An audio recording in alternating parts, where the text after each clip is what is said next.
I'm Scott Falconer. Myself and my family, we live in rural Mozambique.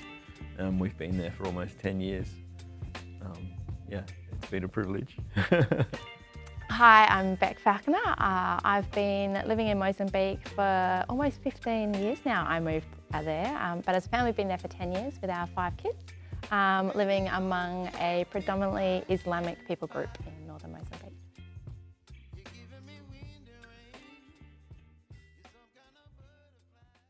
I think a big part of mission for us has been going there to understand the culture and understand the language of the culture that we're going into. So I think mission, has kind of been that learning where people are at, and then how to relate the gospel into that situation, or how to live in that culture, how to share the gospel in a way that people are going to understand. So I think mission for us has been a lot of just living in that place, but also learning in that place. Yeah, I mean, I think I thought it was just going and sharing the gospel and doing those things. I think I probably thought it was maybe had more bigger moments, like I probably had the idea that, you had this one thing that you did, and this was the thing, and this is what you'd always point to and talk about, and I think probably that's been challenged and shifted as I've been there, because I think what I've realised is that, there are those things, there's some projects that you do, and there are some specific bigger things that you do, but there's also just living life and just being there and, being intentional with that, and really wanting to live a life that's Christ-like and live a life that is openly sharing Christ with others and that kind of thing. I often talk about like wanting to live a life that invites questions. I want to live a life where other people do think, oh, like why is she choosing to do that the same as us? And also, why is she choosing to do that differently to us? I want to live a life that people question. But yeah, I think I probably thought it was more just the grand, this is the thing that person does. This is the missionary. I don't know if it's that kind of idea of that glamorous missionary story, maybe a little bit of kind of that's what they're known for. But I think I've realised that it's just, our lives as missionaries are a series of moments, and they're an intentionality about moving into a community, living alongside people, journeying with them, and doing that the best we can, through God's power. I probably was guilty of thinking that this is something I was really well equipped for and that I would do. Like, I probably was guilty of thinking that I was going to take God with me. Like, I'm going to go and take God and share him with people. But like, I think I've realised like God's there, and so he's inviting me to join him in what he's doing, and he's inviting me to pay attention to what he's doing and then partner with him in that. He's not actually, he's not absent from these spaces, and so I think that's really kind of shifted my view of how God works, and what it means to be called and sent and to be obedient. I think much more now I see that ours is just an obedience in Mozambique, like yours is an obedience in Eton or in Perth or wherever you are. And it's a noticing how God's at work and being willing to be part of that, and so, I think for me that's so much more of what it is.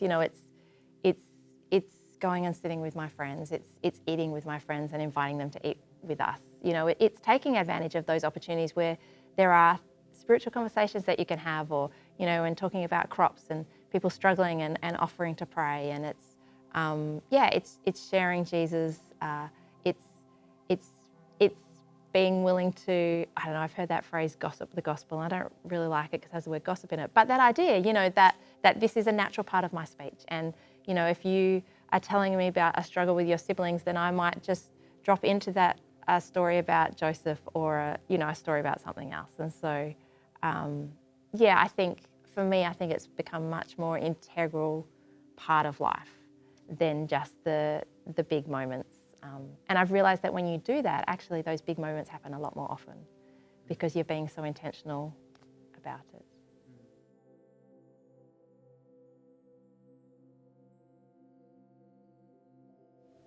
Yeah, I'm thinking of a group that they were early on, and they were all sitting together, and they were all just talking about how the rains hadn't come yet, and I mean, it's a big thing when your livelihood depends on your crop, and so this day anyway, a couple of the guys decided that they were going to the mosque. So one of the guys got up and he went off and he got prepared and he came back, and another guy went off and got prepared and came back, and off they went to the mosque. And we're still sitting there in the middle of a group reading the word. They went off, and I know 20 minutes later they came back and they said, "Oh yeah, and we've brought these guys. They want to join as well." And they came and they all sat down and continued reading the word. Yeah, just a thought that came to me. That's really interesting. Or sitting in the village, waiting. Getting to the village and thinking, oh, what does God want me to do? Sitting and praying and just being obedient, just sitting and waiting.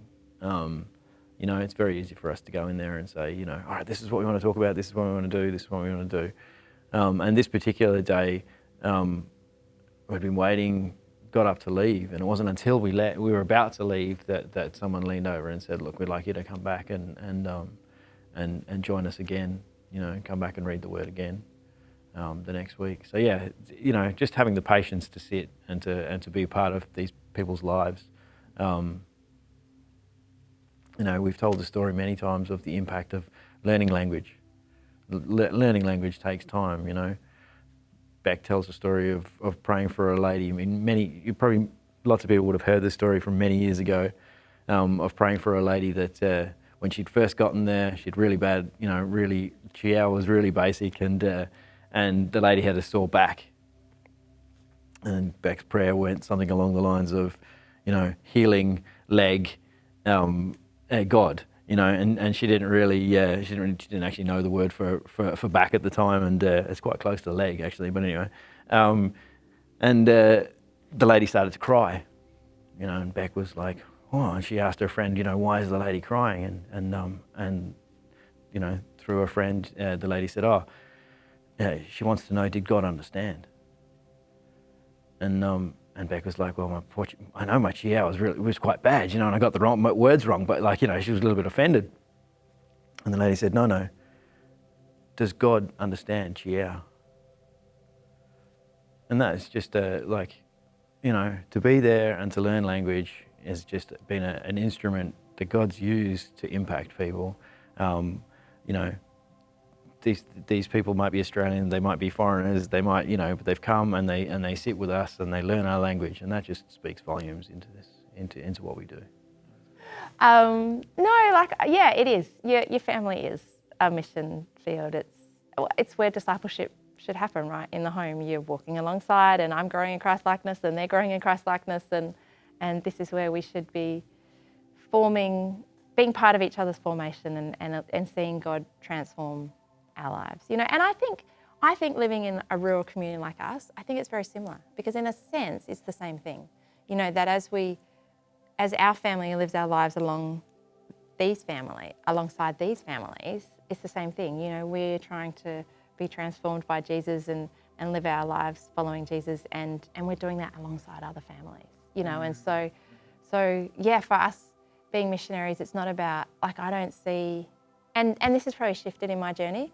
When I went, I was like Beck, going off to be a missionary, and I was single, and that was I probably had a bit more of an independent kind of streak and focus, whereas now I'm I see the Falconer family as missionaries. And it's not that I expect my kids to be little missionaries and working and that side of things, but I see that as a family, we're seeking to follow Jesus, grow in Christ-likeness, and be transformed by him in Mozambique. And that includes being outward with our faith, that includes living a life that reflects Christ, that includes loving those around us. And so, yeah, I think that has been a shift for me, because I'm wanting each of us individually in our family and us as a unit to do that. You know, I want us to share meals with people and people to not just sit with me. You know, when people come and have a meal with us, I like the fact that it's our family that they sit with. You know, I like it when people come and join us for Bible and breakfast in the morning or lunch and the kids are around and because I think that's part of it. Because I think, you know, like God put us in communities and family and he's calling us to be a kingdom community. And so we reflect, you know, like he says, you know, and they'll know them by their love. Gosh, that's really badly quoted. But, you know, like in terms of, and that includes families, you know, and so how we as a family function and reflect that is what we reflect to the families next door and the family across the road and the families of the kids that our kids play with, you know, and so I think that's all part of it. Yeah, I think, you know, can you be a missionary as a single? Absolutely. You know, I've done it. We've got an amazing woman in our team that does it. Like, absolutely. But can we be a missionary as a family? Absolutely.